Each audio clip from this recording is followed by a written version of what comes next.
दोस्तों good morning from Kohalpur. यहाँ पे हम रात में आ गए थे सवा सात तक आ चुके थे। यहाँ पे डिनर करके फिर सो गया, वीडियो नहीं बना पाया। So good morning from here. और यहाँ पे ये रूम है, ये पड़ा है हमें 1200 नेपाली रुपीज़ में। सो बहुत सस्ता पड़ गया, मतलब 1200 नेपाली मतलब 1000 रुपये से भी कम का पड़ा इंडियन में, 800-900 के आसपास का 2 लोगों के लिए। तो काफ़ी बढ़िया था। और खाना रात में हमने खाया थकाली, भाई क्या बेहतरीन खाना था, मतलब मज़ा ही आ गया खा के। मतलब 250 रुपये में मटन थाली थी और 100 रुपये में नेपाली आपका वेज थाली था। तो बहुत बढ़िया लगा। प्लान था आज सुबह निकलने का 6 बजे का, लेकिन भैया हमारी आँख खुली नहीं, न मेरी, ये सो नहीं पाया, पता नहीं क्या इशू था इसके साथ। तो हम लोग उठ ही नहीं पाए। उठे हैं 7 बजे और अभी जो टाइम हो गया है वो हो गया 7:40। ये देखो, तो 7:40 हो गया, लेट हो गया। निकलते निकलते मुझे लगता है 8:30 बज जाएंगे। और यहाँ से 11 घंटे दिखा रहा है, 11 घंटे में पहुँच सकते हैं हम पोखरा। तो आज हमें पहुँचना है पोखरा, तो कोशिश करते हैं फटाफट निकलते हैं और पोखरा पहुँचते हैं।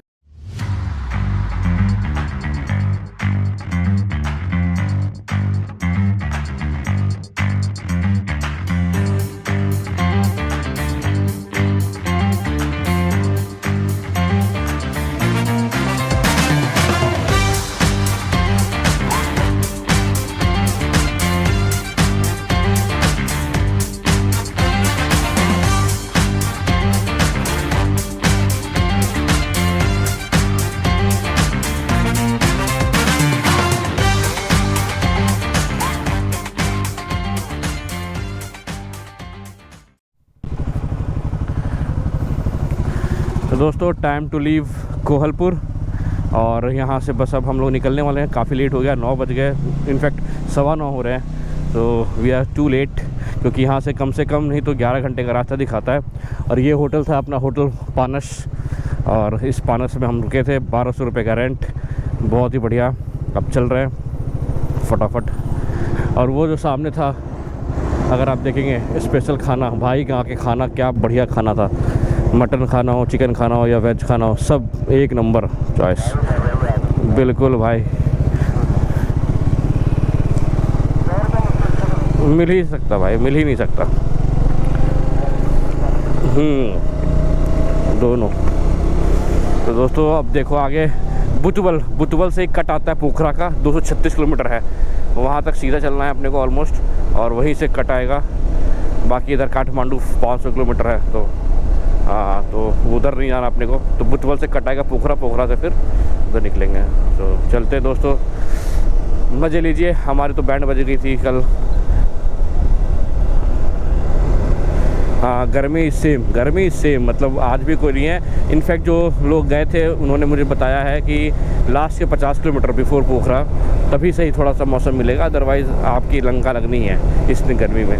मतलब जैकेट तो मेरे से पहना नहीं जा रहा भाई, ज़बरदस्ती पहन रखा है मैंने, क्योंकि पहनना है, नहीं तो मैं तो पहनूँगा जैकेट इस टाइम पे। दोस्तों इस रूट पे, जंगल वाले रूट पे, तो हर जगह ये बाघ शेर ऐसे लगा रखे हैं ना इन्होंने। ये देखो, ये भी कुछ बता रहे जनजीवन के बारे में, और बाघ के इतने सारे बोर्ड हैं। अरे ऐसी तैसी लंका लगा रखी है भाई। और मैं तो स्पीड भी कम नहीं करूँगा भाई, पता नहीं क्या चक्कर है, क्यों है इतने बाघ वाले। पूरा रास्ता जंगल का ही है, मतलब मुझे लगता है 200 किलोमीटर जो है ये जंगल से ऐसे ही होके निकलेगा सारा, जब तक कि हम बतवाल ना पहुँच जाए। बतवाल के बाद शायद सही हो जाए, बट तब तक तो ये जंगल ही है मुझे लगता है। काफ़ी रास्ता इसमें जंगल का ही इन्वॉल्व है। रोड ये वाली फिर भी ठीक है, पहले से उतनी बम्पी नहीं है। पीछे वाली तो रोड काफ़ी बम्पी थी, जहाँ पे अपना ये कोहलपुर तक आने का जो रास्ता था वो काफ़ी बम्पी था। कुछ किलोमीटर पहले तक सही था, ऐसे ही था जंगल। उससे पहले तो भाई बहुत बम्पी रोड, बहुत ज़्यादा बम्पी रोड है। तो मेरे को स्पीड कम करनी नहीं है, रास्ता पूरा खींचना है, तो इसको फटाफट चलते हैं भाई। लेट नहीं कर सकते, बहुत लेट हो चुके हैं, मतलब बहुत ज़्यादा लेट हो चुके हैं। 3 घंटे रात में पोखरा पहुँचने का कोई मतलब नहीं है भाई। आप पहाड़ में वैसे ही आधी चीज़ें बंद हो जाती है 9 बजे तक, फटाफट खींचना है। तो होटल से निकलते ही कुछ ही दूर चलते ही ये फिर से ये स्टार्ट हो गया गाड़ी के पीछे फॉलो करने वाला नेशनल पार्क करूल।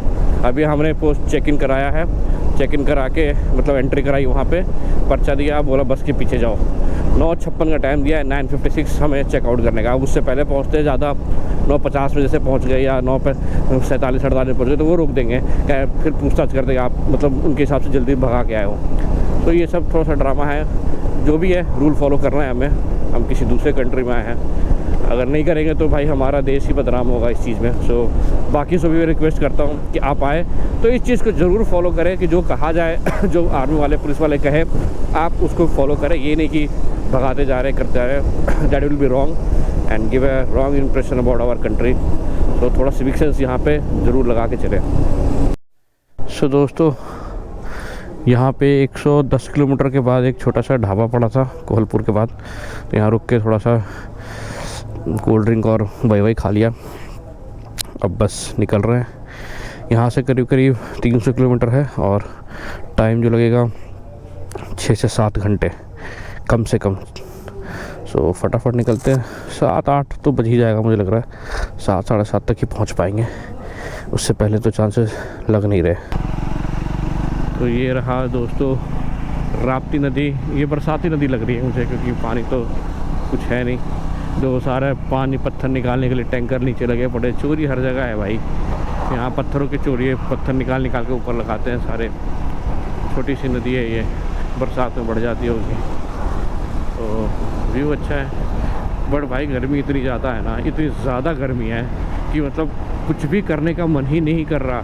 आप बाइक रोक के खड़े हो ही नहीं सकते भाई साहब, मतलब ही नहीं है। तो पसीना पसीना हालत ख़राब। तो ये रहा लुम्बिनी प्रदेश राजधानी राप्ती उपयुक्ता लुम्बिनी क्षेत्र में है हम लोग बेसिकली। सो यहाँ से करीब 250 किलोमीटर से ऊपर होना चाहिए, ज़्यादा मतलब बोल रहा हूँ मैं, 260-70 होगा पोखरा। कर्व्स यहाँ अच्छे अरुणाचल के थोड़ी सी फील दे रहे हैं, जैसे अरुणाचल में थे लंबे लंबे कर्व्स। मतलब आप समझो जैसे ये छोटे ऐसे छोटे आ गए, तो ऐसे छोटे तो हिमाचल और उत्तराखंड में आपको मिलेंगे, बट यहाँ पे लंबे लंबे कर्व्स मतलब लेटे हुए हैं एकदम, घूमे जा रहे हैं। वैसे वाले कर्व्स आपको बहुत ज़्यादा मिले हैं यहाँ नीचे। और अभी देखते हैं पहाड़ी क्षेत्र थोड़ा सा चालू हुआ है ये। लेट से मेन तो पहाड़ी अपना वो जो बटवाल करके जगह है, वहाँ से निकलने के बाद पहाड़ स्टार्ट हो जाएंगे प्रॉपर वाले। तो फिलहाल के लिए तो छोटे मोटे ऐसे ही आते जाते रहेंगे, स्ट्रेट रोड ज़्यादा है। तो बहुत ज़्यादा गर्मी है भाई, बहुत ज़्यादा गर्मी है। मतलब प्यास तो ऐसे लग रही है ना। और यहाँ भी एक चीज़ बताओ, पॉल्यूशन है या क्या है, क्लैरिटी नहीं है। मतलब जैसे हमारे यहाँ भी दूर की बिल्डिंग नहीं दिखती, कुछ है तो सामने पहाड़ है बट वो क्लियर नहीं दिख रहा। जैसे HD क्लियर होना चाहिए जैसे होता है लो AQI में। हमारे रेखा गुप्ता के IQ और वैसे AQI, उसमें वो चीज़ साफ़ दिखती है, बट यहाँ साफ़ सुथरा नहीं है, तो हेजी सा है सारा। अब वो किस वजह से है पता नहीं, पोल्यूशन है या कुछ और रीज़न है उस चीज़ का। वो थोड़ा सा गलत लगा कि ऐसा होना नहीं चाहिए। क्या बेहतरीन रास्ता है ये, मतलब पेड़ और जंगल के एकदम बीचों बीच निकलते हुए शानदार रास्ता।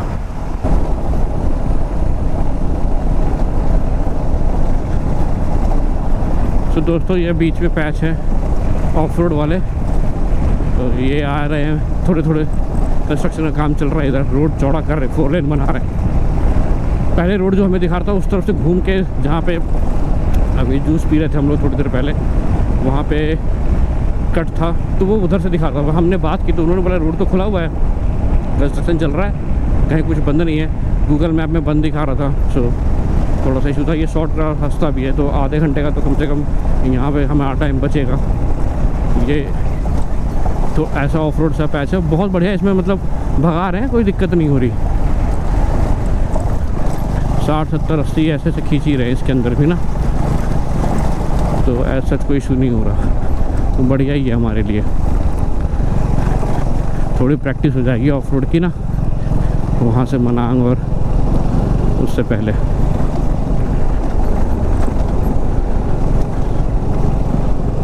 हाँ, धूल बहुत हो जाती है, ये तो चक्कर है।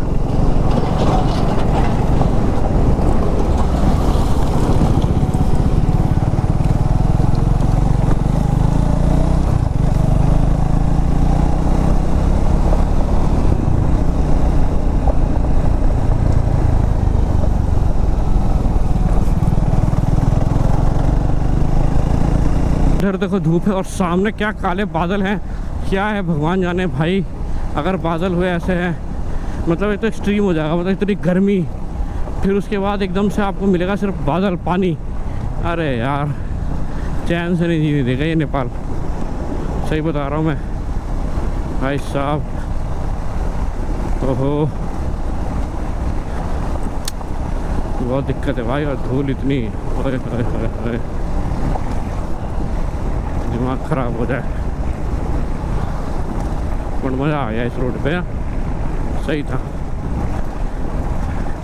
देखो एकदम से धूप गायब हो गई, काले बादल, और बारिश ना हो जाए थोड़ी देर में। ओहो रोहित कहाँ रह गया पता नहीं चल रहा। तो दोस्तों अभी हम लोग पेट्रोल पंप पे हैं। यहाँ पे हमने पेट्रोल भरवाया, जो रेट चल रहा है वो 215 का चल रहा है। लेकिन जो मौसम है अब देखो भाई, ये पहले धूप था, एक टर्न लिया हमने वहाँ से, बतवल से 15 किलोमीटर पहले हैं, और भाई जो मौसम बदला है, बारिश ही बारिश, तूफ़ान ही तूफ़ान भाई, ज़बरदस्त। सो अब इसमें ही राइड करनी है और चलते, क्योंकि नहीं तो वहाँ के लिए, पोखरा के लिए काफ़ी लेट हो जाएंगे। तो लेट्स सी क्या होता है। प्रेडिक्शन तो पहले से थी कि आफ्टरनून में बहुत बारिश होने वाली, 2-3 तक है, कल भी है परसों भी है, और पोखरा में वैसे भी होती है। तो लेट्स सी क्या होता है। तो दोस्तों झमाझम बारिश रास्ते पर मिल रही है, और यहाँ हम लोग रुके हैं। आप देखो एक छोटे से टपरी पे, यहाँ पे कुछ नमकीन और ये प्याजी व्याजी पकौड़ियाँ है। बरसात का मौसम है, बारिश के साथ अब बियर पी नहीं सकते हैं, बट खा तो सकते हैं। तो हम लोग इसको खा पी के फिर यहाँ से निकलेंगे। लंच का पूछा था तो बड़ा महंगा हिसाब किताब रेट का यहाँ पे चल रहा है, 250-300 ऐसे चल रहा है, वो भी वेज। तो स्किप किया हमने, टाइम भी काफ़ी लेट हो चुका है, ऑलमोस्ट 4 बज गए होंगे। कितने बज रहे हैं? 4-4:30 बज रहे हैं नेपाली टाइम। तो लेट हो चुके हैं, 9-9:30 तो कम से कम बजेगा हमें वहाँ पहुँचने में, क्योंकि बारिश में आप देखो रोड पूरी गीली है। इसी एक ट्रक भी चल रहे हैं, बस भी चल रहे हैं, सब वही पुराना जैसे मनाली का रूट होता था, तो वैसा है। तो 30 के ऊपर की एवरेज निकल नहीं रही है, पॉसिबल नहीं है। तो 5 घंटे कम से कम लग जाएंगे। तो खाते हैं और फिर यहाँ से निकलते हैं।